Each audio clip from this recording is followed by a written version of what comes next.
Grabe, nakakaiyak ang binulgar ng mama ni Carla. So ano nga ba ito? So bago natin ipagpatuloy ang ating pag-support today's video, kung bago ka pa lang sa aking channel, please subscribe, like, and pakihit na rin po natin guys ang notification bell upang ma-update po tayo tuwing ako po nag-upload at nag-upload ng mga viral couples. Alam niyo ba guys na itong mama ni Carla ay isang nakakalungkot, no? At talagang naiyak po ang mga nag-interview sa kanya dahil nga po sa kanyang binulgar patungkol sa kanyang kalusugan at maging na rin to kay Carla.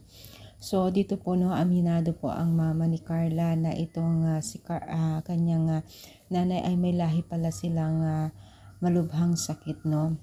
So ito ay breast cancer, no. So dito po ay nag-alala po ang kanyang mama dahil nga po ay may nararamdaman siya sa kabilang kanyang dibdib, maging na rin itong si Carla, no.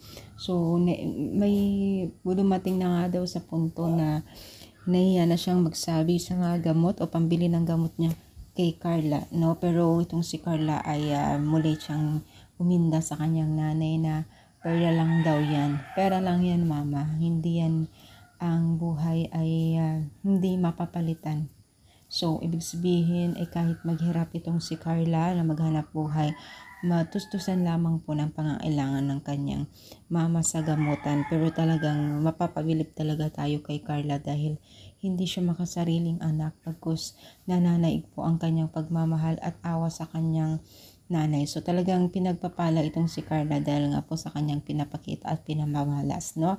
So sana nga maging ganun din po tayo, tuloy-tuloy din po ang ating paging isang pagmamahal sa ating mga magulang. So ano masasabi ninyo? Comment lang.